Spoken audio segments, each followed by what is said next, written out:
Good morning, everyone. Thank you for joining us for ICONversations. The ICON program is designed to celebrate our company's top producers. These agents have gone far above capping status and are now earning back their paid company dollar with various stock grants, which are earned by reaching exceptional milestones. From Minnesota, we have Damian Trofimovich. From Georgia, we have Travis Hallbrook. From California, we have Andy Kay. From New Hampshire, we have David Christensen, and our amazing return moderator is TJ Gaussman from Ohio. TJ, take it away. Thank you, Brian. Super excited. We always learn something and hopefully teach something during these ICONversations, and we've got a killer panel, so this is going to be really fun. So let's go ahead and get into it, guys. We've got an all-male panel. I've never seen this before, so hopefully it doesn't throw us off, but I'm going to give it heck. All right, so first thing I want to do is kind of get to know everyone. I'm just going to go in order if that's okay. David, can you tell us about you, about your business, about who you are? Absolutely. Thanks for having me this morning. Good morning, everybody. My name is David Christensen. I've been licensed coming up on 9 years now. Real estate was my second career. I was in the entertainment industry in Los Angeles for about 22 years before I got into real estate. I live here in New Hampshire, and I'm licensed in New Hampshire, Mass, and Maine, and getting my South Carolina license at the moment. Just love the process of real estate. I love the market that we're in. I love the fact that we're constantly growing and expanding our business and learning. And, I have a small team here in New Hampshire of about 6 or 7 agents, a downline that we're building of about 85 right now. I'm actually currently in Cabo at the moment at Brent Gove's One Big Fire event that we come to every year, and just really excited to be here and help in any way I can. That's awesome. And I do want to talk more about attraction later, so we're going to come back to that. Thanks, David. Andy Kay from California, tell us about you, your business, anything about you that we might benefit from. Well, good morning. Yeah, I've been in real estate since 1986. So next year will be 40 years in this incredible business. I live in a coastal beach town of California, right over the hill from Silicon Valley. I started my career in residential real estate, but have done, over the years, most everything you can do in real estate. I've been in residential. I now made the switch about 20 years ago into commercial real estate. I've owned my own brokerage. I've done developments in the United States, out of the United States. But lately, as I've gotten older, I have just decided to just go back to being a commercial agent that just does transactional business. And real estate has provided a great career and lifestyle for me and my family. That's awesome, Andy. I'm sorry. And we're going to talk about that because that's a unique experience, and we'll figure out how we can benefit from being in relationship with commercial agents as residential agents. Travis, you're in Georgia. Can you tell us about you, your business, how long you've been in the business, and anything about you? Super. Thanks, TJ. I am in Northeast Georgia. I'm between Atlanta and Greenville, South Carolina. I'm licensed in both Georgia and South Carolina at the moment. I just finished up a closing in Clemson. That's where I'm sitting at the moment. So we cover all the way around Lake Hartwell, which is a 56,000 acre lake here on the border of Georgia and South Carolina. I've been an agent for 4 years. Been in real estate since '93, primarily on the development and investing side, and decided to get my license about February of 21. I have a small team, about 5 or 6, and again, I think the markets, and I know we're going to get into the market some in a minute, but again, like David said, I love the industry we're in. I'm passionate about real estate and about real estate ownership and what it means to our clients and our families, and excited to see other people doing big things as well. And I wish I was in Cabo with David. So do I. That's awesome. And that's going to be a great perspective to discuss too, Travis. Thank you. Lastly, but not leastly, Damian, I checked out your social media. Your social media is impeccable. Tell me about you, your business, how long you've been in the business, and anything else about you, please. Thanks, TJ. Appreciate the kind words regarding social. I try, but I've been in the business now. This is going to be my 9th year.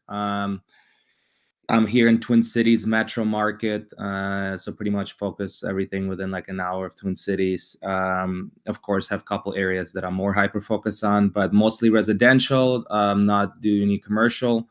And I used to kind of changed my business model this year. Before, I had about 8 agents on my team, and now I'm in more of a showing production partner model where it's just me, a production partner who helps with showings, helps with lead generation, everything, pretty much just like my right hand. And then I have an assistant. So much smaller, less overhead, but I really enjoy this. So happy to chat with people if they ever thought about something like that. But yeah, that's a little about me. And obviously very passionate, love EXP. And if I can give back, share a couple nuggets, that's what I'm here for.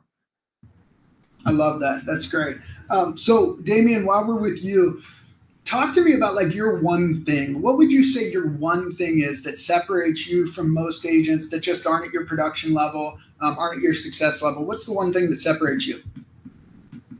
I mean, there's multiple things, but if I think one thing, I would say it's just like, and maybe it's like 1 to 2 things, but it's just discipline and consistency. It's every day I do the same boring things, right? And it's the same consistent, like when we talk about lead generation, still to this day, year 9, 8 to 10, I'm calling leads, I'm following up with leads.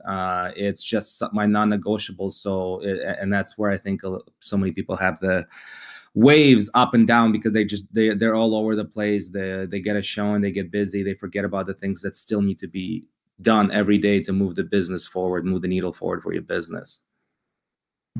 And I'll call that $1 million nugget. If you don't take anything else from this, that is something to take.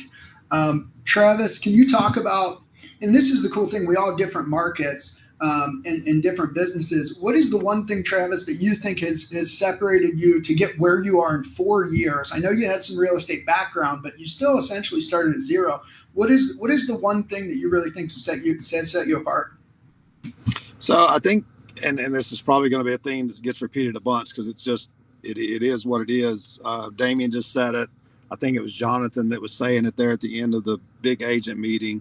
And it's basically just showing up every day, putting in the 8-hour day. So many agents don't realize this is a business, and it's a job that, you go to work to work. I learned that saying. I sold cars for a little bit right before I got my real estate license, and the training I did there, I had a business card that stuck on the monitor that said, "Go to work," because so many people, when they're in sales, they sit around 6 hours of the day, maybe 7 hours of the day, and want to work an hour of the day when somebody shows up and wants to talk, and the other 7 hours they're not doing anything. So just as Damian said, I think it's just showing up every day, being consistent, and putting in the work that's required to grow your business. Yeah, I mean, there's not going to be some sexy answer here. I've got a feeling they're all going to sound alike. Andy, your perspective is going to be incredible, right? 40 years. I'm going to twist your question just a little bit. How do you keep getting out of bed, man? 40 years later, I'm sure you got money in the bank. Kids are doing great. If you have kids, I'm assuming. What does it look like? 40 years. How do you keep motivated? Well, I mean, I think you do have to have a passion for what you do, or else it's hard to be successful in anything, no matter what that passion may be. I mean, the thing for real estate, it has provided the lifestyle that I like, that I've been able to provide my family.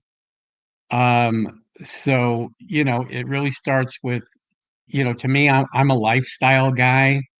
I've always set my goal of being an icon every year and have achieved that.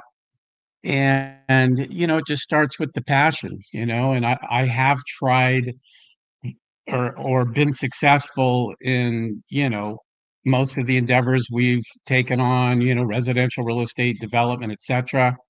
But I think the one thing that really elevated my career was when I decided to become a specialist in commercial. I focus my attention on multifamily sales. I sell apartment buildings.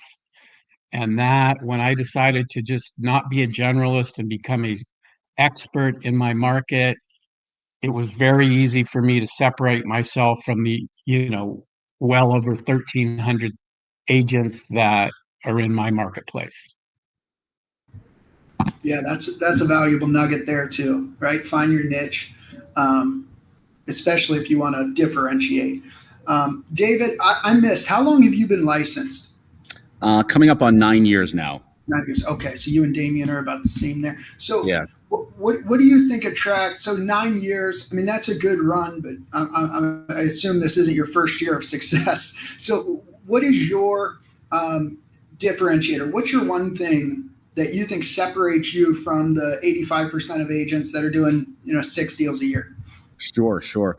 Well, just to start off, like everybody said, and there's nothing sexy about a lot of this, right? It is about consistency. It's about discipline. But I think the thing that separates us and probably everybody on this stage is that once you've made those connections and those relationships, I'm just absolutely relentless about the communication and the value that we add. I'm a big believer in two books that I swear by and give all my agents is Unreasonable Hospitality and Raving Fans, because I believe that once you've made that connection, you really do have to go above and beyond to make that person, that other human being, that family feel that you're their go-to person. I've said this a lot.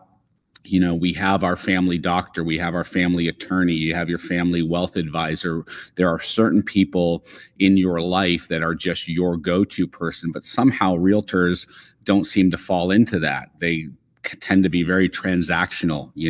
I heard a statistic yesterday here that just blew my mind, that 98% of realtors don't follow up consistently after that deal. So you think about even the people that are only doing 6 or 7 deals a year, they're not even getting referrals out of them, because once that deal is done, they're, so focused on the hunt or not focused at all that they're not continuing that relationship. And so we really try to make sure we're going above and beyond in anything that we do, so that there's just no ability for somebody to not feel like they've been served, like they've been taken care of.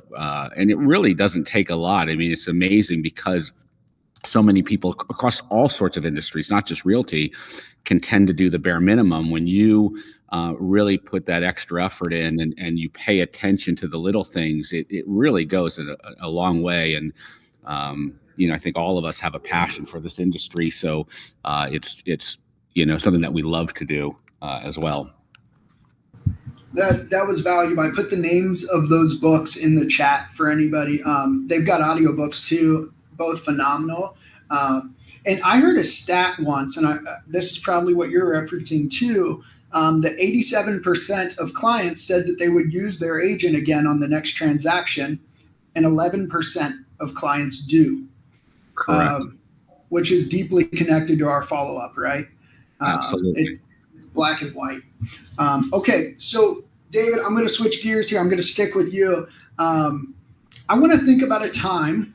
This could be in business. This could be personal, right? Because life happens. Can you think of a time where something went very badly and you had to overcome, and kind of talk us through what that looked like and then what that did for you? Sure. So I was in the music business for about 20 years. And at the end of that time period, and I've been very open about this because I think hopefully it helps some people.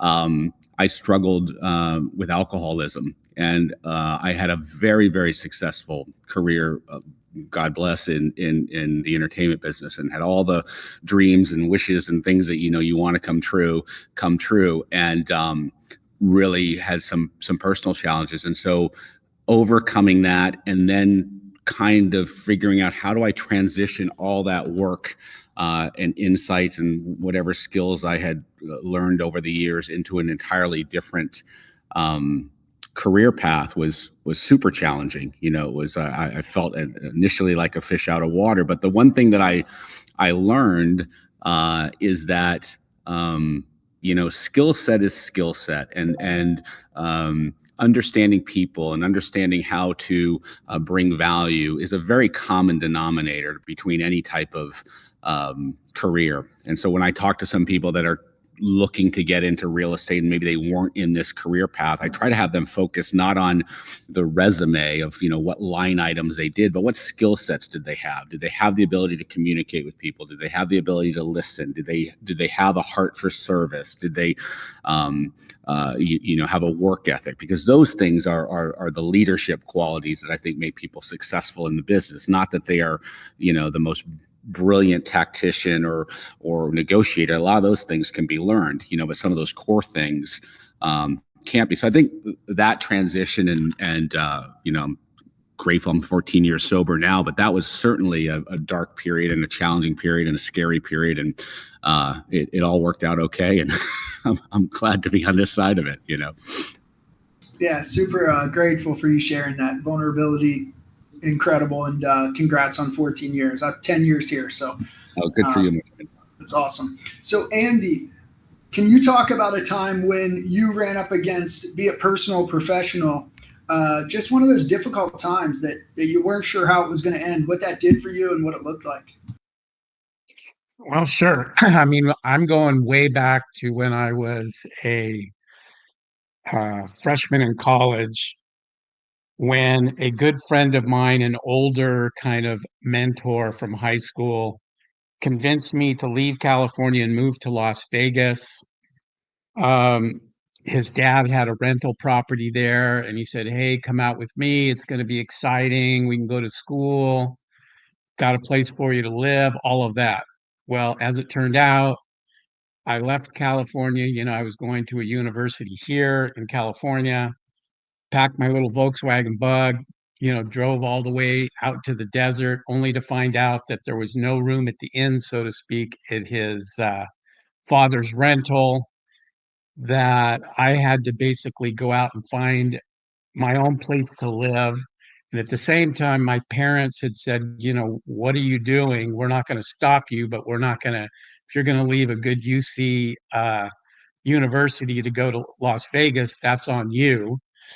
And so I had to, in addition to finding a place to live, get a job because my parents weren't helping me make this move.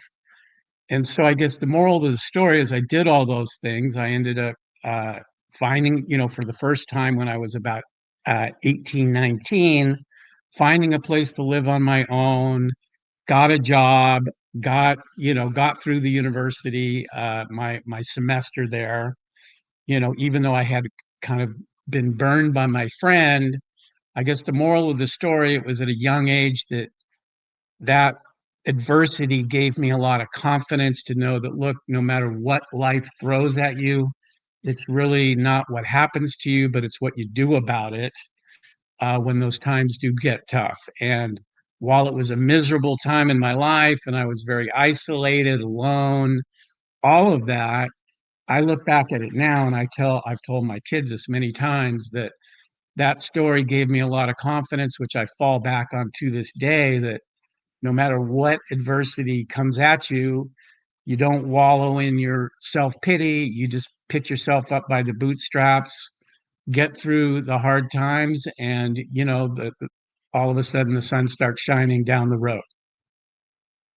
Yeah, that's an incredible message, incredible lesson. Happy for you. I know sometimes the worst things that happen to us are the best things that happen to us. Travis, can you share something in your life or business that was a real setback that you had to persevere and tell us what that looked like?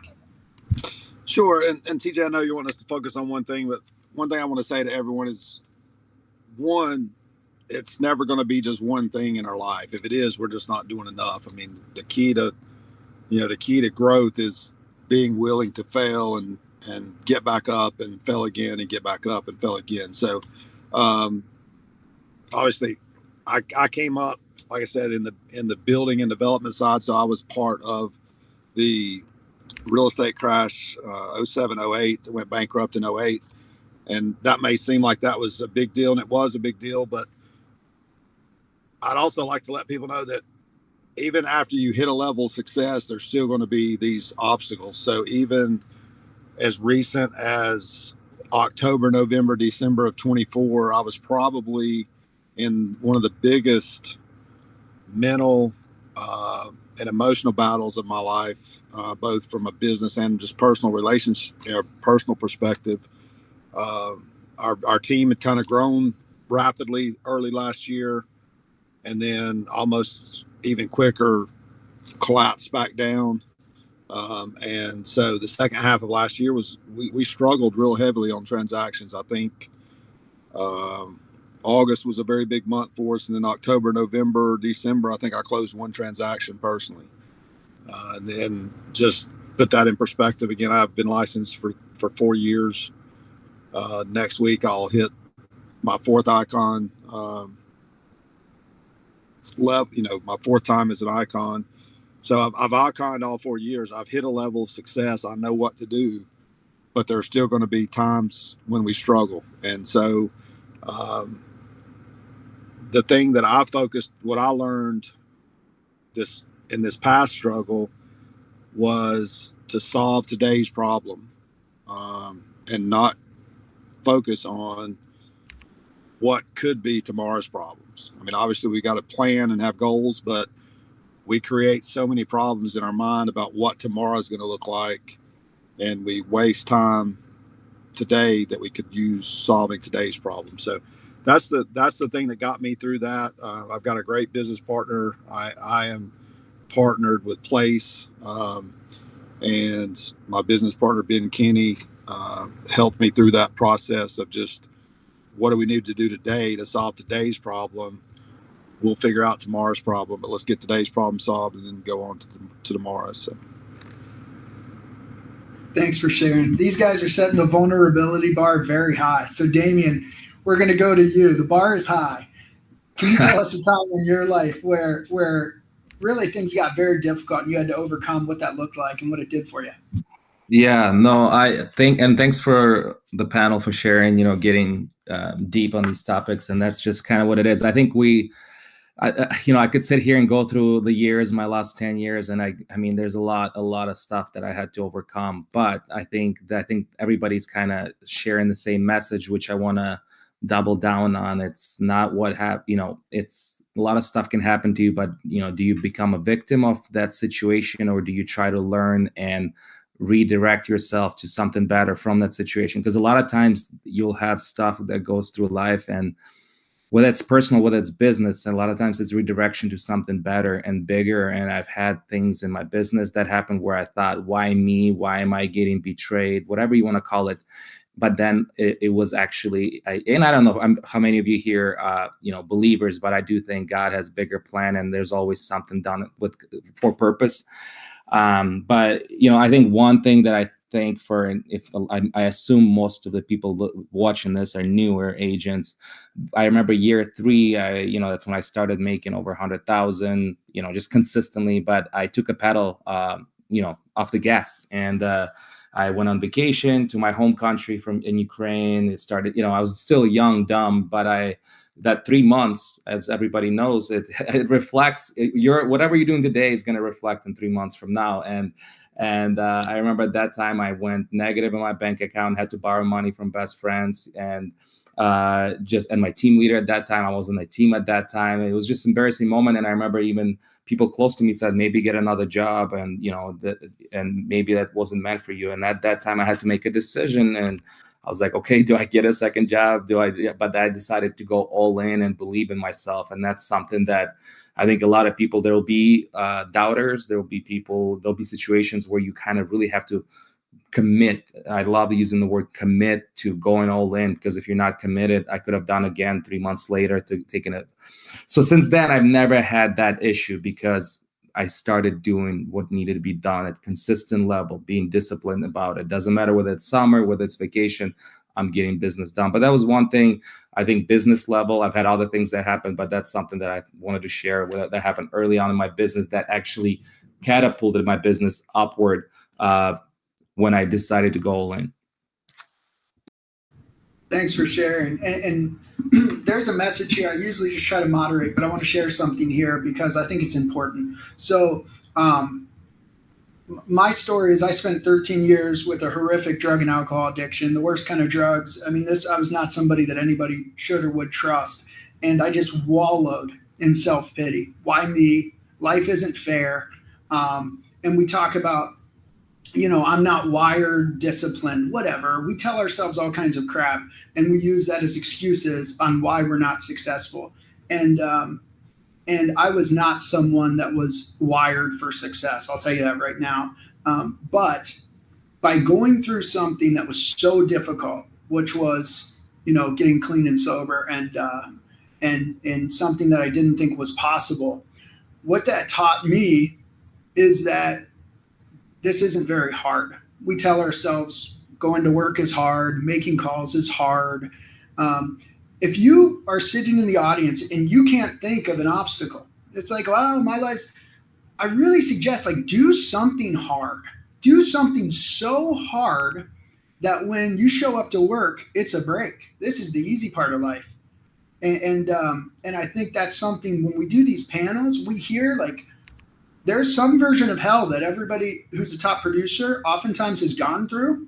And I think it just drives them to keep things simple and keep the foot on the gas. So cancer is hard, says Travis. God bless you. Absolutely. This is not hard. This is consistency, and there is a difference. So let's get back to it, but I wanted to share that. So Damien, I want to get in something a little bit easier to talk about here. Let's talk about coaching and mentorship. How do you feel about coaching? Is it something you take part in? And then kind of talk about how mentorship has played a role in your real estate career. Yeah, I think it's everything. If you get the right mentor, if you plug into the right groups, and if you continue to be a student, I think I still wake up at 5 a.m. sometime and I watch masterminds and just trying to continue get better and better with whether it's my systems, whether it's what's people currently doing. But I think coaching, I've got plugged into different coachings before, like John Chaplock organization, stuff but I know there's a lot of people out there, and I think it's so important because the more you this is my line I always share with people, the more you learn, the more you earn, right? And I think with this business, the better you are at scripts, right, the better you understand systems to make your life easier. There's just so many things that there's never a ceiling to what you can learn here. And that's something that I think when you mentioned that first question about what's that one thing, and I think the second thing would be is always learning, always trying to find different things to make my business better, whatever it is. I'm always trying to get into different rooms like this or masterminds or seminars, whatever it is, and just keep taking little nuggets. And sometimes small little nugget makes I like the line small hinges swing big doors, right? Sometimes one little thing can really make a huge impact for your business. That's a great quote. Small hinges swing big doors. That's great. Travis, can you talk about mentorship, coaching? Where does it play a role in your life? Sure. So I definitely believe that we need mentorship and coaching. And I've done quite a bit. Started as a solo agent, brand new agent. And at that time, I just plugged into all the resources that were available to us. There's so much coaching available, free, YouTube. Damon mentioned Cheplack. Cheplack gives away a ton of stuff. Of course, when I first joined EXP, we had Cardone was doing a lot of stuff with us at that time. So we had all of Cardone's training available to us. So there are a lot of resources out there that you can get some good coaching material, but I think we eventually have to go deeper and have, actual in-person relationships with someone to hold us accountable. So for me, I'm a team leader. I've got a team model, and I do believe for new agents, especially, the team model is one of the greatest resources of the coaching and mentorship that people need to get started and learn in this industry. And like I said, I've also partnered my business with Place, and a lot of people may not know what Place is, but it's it's a multi brokerage partnership, and that's what it's all built around, is coaching and mentorship. So I have coaching, and then I provide coaching to my team through the resources provided by Place. And what coaching does, a lot of times it's not about us not knowing what to do. It's just about implementation. And so that's where the coaching really comes in, because there's not a lot of new stuff to learn. I mean, it's really, as we've said, it's kind of boring and simple. You make the phone calls. You do need to learn the scripts and things like Damien just talked about, but it's really just getting good at doing the boring stuff. And coaching is about implementation. I love going to events like David is in Cabo right now. I'll be in Scottsdale and fly out next Sunday for a couple-day event. And I love going to big events and picking up, and we do always pick up a small nugget, but for the most part, there's not a lot of new things said. It's just that kick in the butt to go implement what you already know you need to be doing. And so I think that's where coaching and mentorship really plays a role, and we need it forever, is to continuously hold us accountable to implementation for what we've learned. Yeah, and the other thing with the events, you're just in the right rooms with people that are light years ahead of you. Like that's a great way to learn, right? Andy, 40 years. Some people are going to say, well, he must know everything, right? Talk to us about how mentoring and coaching, does that still have a place in your life today? Yeah, it does. I mean, I made a big mistake of it's not that I didn't believe in coaching, but I never really participated, because I've done, various different things earlier on in my career. I was never one of these guys that, engaged in coaching. But when I decided to make the switch from residential to multifamily, I went out and got my CCIM, which is a great education for anybody who's trying to learn about commercial and financial modeling and all that kind of education.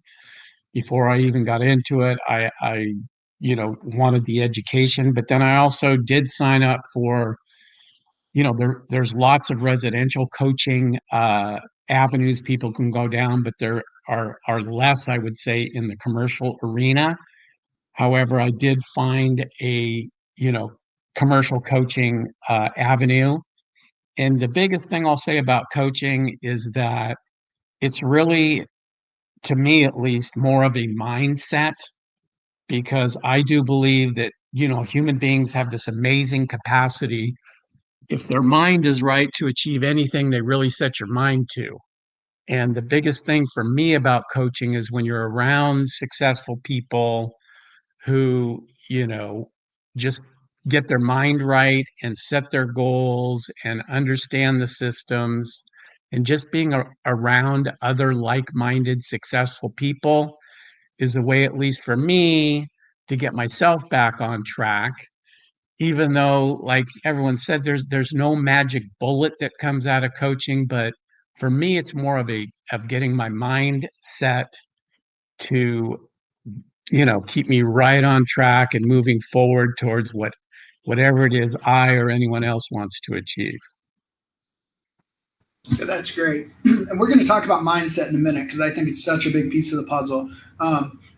David, I want to jump to you, and I want to ask again about mentoring and coaching, but I want to ask about it in relation to your 85-person organization. Tell me how, because so few agents are taking advantage of agent attraction. Like, what gave you the confidence to get started and kill it? I appreciate that. I gotta tell you though, and this is what I tell agents all the time. It was not the reason I came to EXP. I'd been 4 years somewhere else.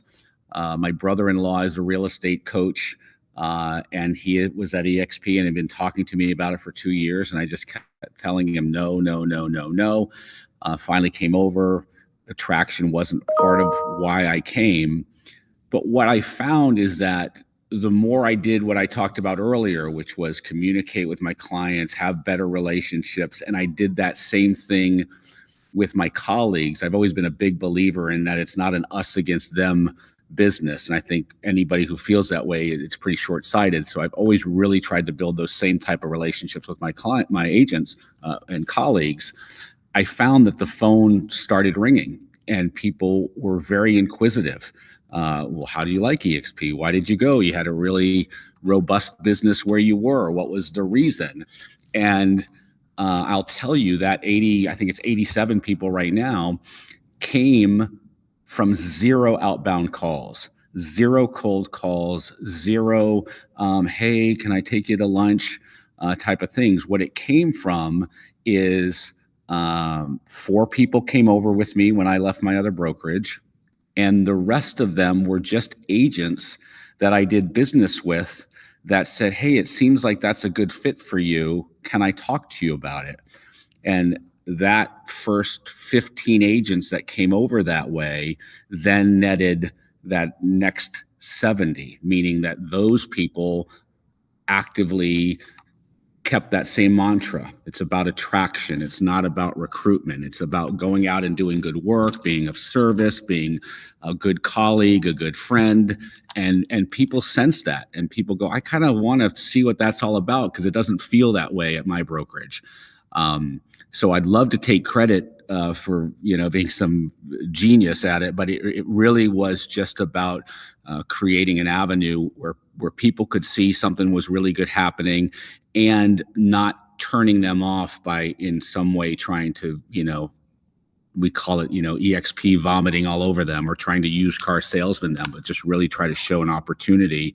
And here in Cabo, obviously, there's kind of 2 focuses here. One, it's all about mindset. I mean, we've got Ed Milet here. We've got, just some great speakers that are all about mindset and some production stuff. But a lot of it's about attraction. And every time they talk about attraction, it's really about getting out of that mindset of that you're recruiting something. You're really just saying, hey, look, this really worked well for me. And I care enough about you that, if you want to hear something about it, I'd love to share it with you. And I think once that mindset shifts and people get over the initial speed bump of, oh, I'm cold calling or anything like that. I didn't do any of that. And it's, almost a 6-figure additional rev stream for me and my family. So I don't know if that helps, but that's kind of the lay of the land on that. Oh, I think it massively helps. I think it helps dramatically because I think the reason people don't do it is because they're afraid that it's going to feel combative or slimy. Yep. They don't realize that if you just plant the seeds by being a decent person, they're going to reach out to you because they're curious. That's exactly right. Okay, so you mentioned mindset. I want to talk to you, David. So with mindset, what are some habits that you are doing to keep your mindset strong? Because this business, right, it can be sometimes can be frustrating. I'm going to say frustrating, not hard, but it can be frustrating because people don't listen or they don't do what we want them to do. Like, how do you keep your mindset strong so that you're not getting into self-pity? Great question. And I would love to say that I'm good at this all the time. And I'm like every other person. There are seasons of my life and chapters of the year when I'm running and humming and it's doing great. And there's times when it gets a little clunky. I find when it gets clunky is when I'm not doing, as woo-woo as this sounds, I'm not doing any of that self-care stuff. I think in our business, because there are very little boundaries or we're put in situations where there's not a lot of boundaries and our clients want, access to us 24/7, that if we forget to take that time for some self-care, we can show up pretty frazzled. And so I notice that I show up frazzled when I'm not doing things like, getting up early, doing a workout or a walk, doing, some simple meditation. I've for the last 6 months, I've been really diligent about having kind of just a 10 minutes of meditation before I check that phone. And I'm doing a gratitude list. And that gratitude list sometimes is silly. Hey, I really enjoyed the tacos I had last night. I love spending, the Sunday with my daughter or whatever. It doesn't have to be some monumental thing, but that daily reminder that, there's a lot of good stuff in our lives. Like you were saying earlier, we're not curing cancer. We're not, saving children in Ethiopia. We're selling real estate, and it is challenging. And there's no doubt that it can be hard at times and frustrating at times. But it's such a blessing that we get up every day and have this opportunity to have a career that has no ceiling. Really, it's only just based on what our commitment level is. And so those are the things I try to do. I try to, as much as I can, fill my brain with learning. Like we talked about earlier, somebody said, learning equals earning. Like the more that we kind of fill into our head that new information and those things that make us feel connected, it tends to put us on a better path. That's great. Thanks for sharing. I'm going to bounce around a little bit because we're running out of time and I want to get to a little bit of everything. So Andy, I want to talk about motivation and goals. So let's assume there's new agents here or agents that just don't have the footing yet. What would you suggest to them in terms of motivation and goals, how to set goals, how to make sure you're getting out of bed and you're getting out of bed with the right attitude? Well, yeah, I mean, that's especially in this career, that to me is a critical component.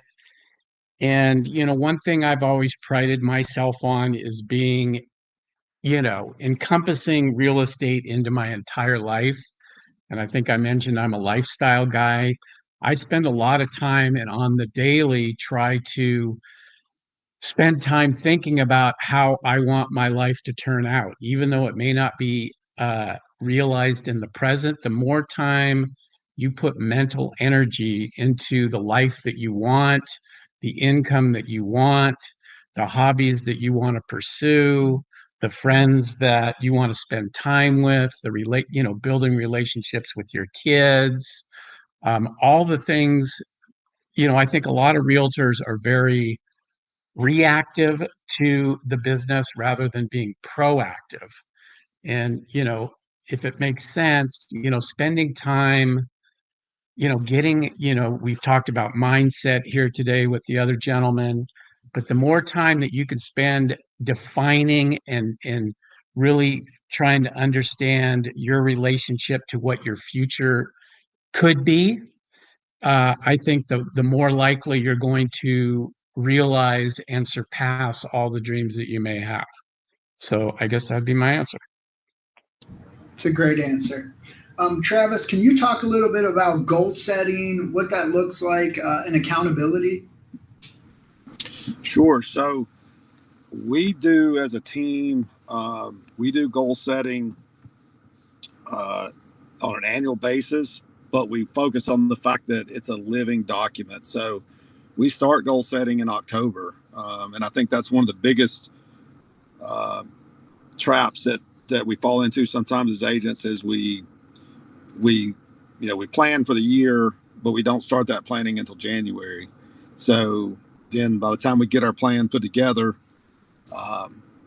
January's gone and we've lost 1/12 of the year.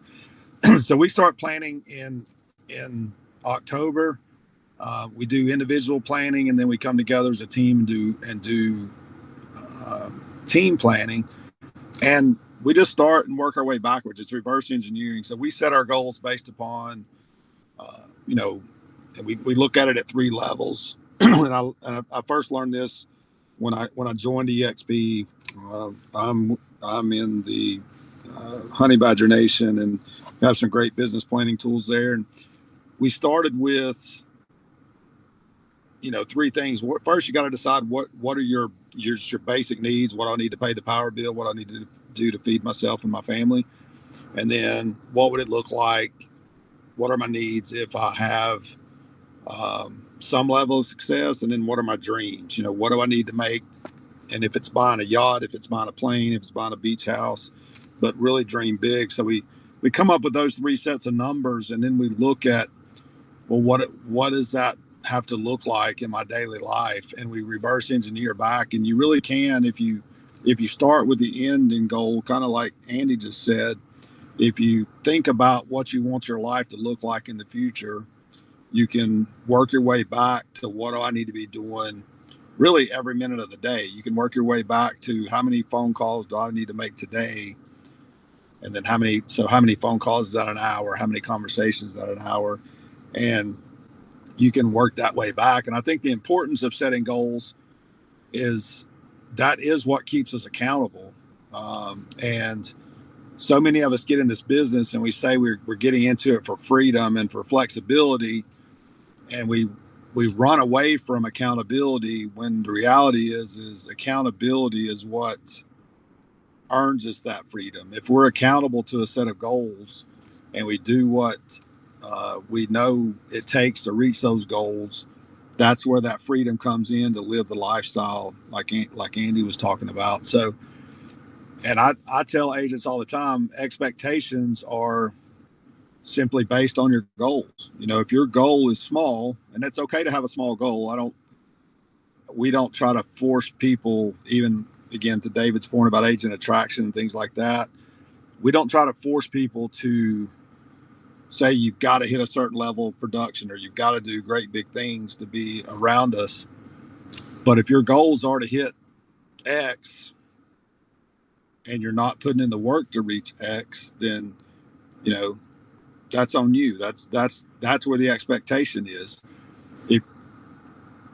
But if you don't ever know what it takes to get to X, you really can't ever, you can't measure your day. And so I think goals are a huge part of success in real estate. And I think it's one thing that's missing for most of us, because most of us, you know, we really don't know what our goals are. We just know we want to get up and sell some houses, but we don't know what the end result's going to look like or how to get there. Yeah, I would agree. I think that's most people are just kind of flying blind and hope that things work out. Okay, guys, we've got about 3 minutes left. I want to hit Damien with something that I saw on his social media. Can you talk to us about 30 appointments in 30 days, why you put that out publicly, and what that's looked like for you? Yeah, I mean, it's a big challenge going around with Fellow. I don't know whoever uses Fellow or not, but it's just I'm trying to publicly, hold myself accountable by telling people I have this big goal. And I think naturally people want to help and, follow the journey. So you get people kind of tied into what you're doing and sharing the behind the scenes. But, so far it's been kind of really fun because it also makes me motivated to hit that goal since I've declared it publicly. We're 2.5 weeks in and I'm at, I think, 14 appointments, 16 to go. Oh, sorry, we have 2.5 weeks to go. So, I mean, I'm on track to do it, and it's fun. But I think people need to not be afraid sharing their journey. I think a lot of new agents, if you're starting, share your journey first, second year as a real estate agent, things that you're doing to get your first listing, or because the main thing is you're going to keep building your credibility as you get better and better. But don't try to make yourself look like you're this top dog when your first few years in. Really bring people on, the challenges you're going through, getting your first buyer, winning multiple offers. I think I started. That's the one switch I've had where I'm really just sharing stories that happen day to day. And if you're in real estate, there's so much stuff to share. So, but yeah, as far as 30, I think it's just public declaration, and it helps. It's fun that people actually follow, and maybe they genuinely want to help, and it might get extra appointments this way too, because I'm constantly posting about this, that's our goal, and I want people to help. Absolutely. I thought it was a great idea. And I'll say this again, vulnerability breeds trust. People will trust you if you show your mess a little bit. Doesn't have to be perfect. Nobody else is going to relate to perfect.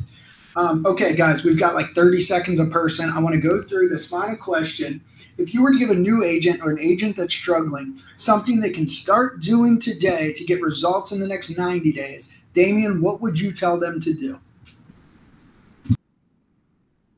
I would, if I was a new agent, no budget, just starting out, I would go hold 4 to 8 open houses a week. It doesn't matter if it's during weekdays, and while you're doing those open houses, I would door knock around the open houses too. So you have to kind of plan, but that's what I would focus on holding as many open houses as possible, doing door knocking around the open houses. And, and when you're at the open houses, if it's not busy, start working on reaching out to as many people as you can, like double down on kill 2 birds with one stone. When you're at the open house, call people, message people, post on social media. You can then post the open house when you're there. You start exposing. It's not your listing, but you can start showing this open house like your listing. Like, hey, come take a tour of my open house that I'm holding. Like, there's ways you can start creating that image little by little. But that's what I would do, because that open houses will create social media post opportunities, and you will meet the most amount of people that are potentially ready to move, versus like if you were to invest in social PPC leads that might take 6 months to get going.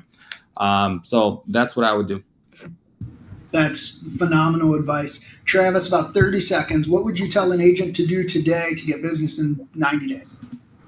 Sure. So I think he mentioned open houses. I think phone calls are one of the biggest things that we're scared of.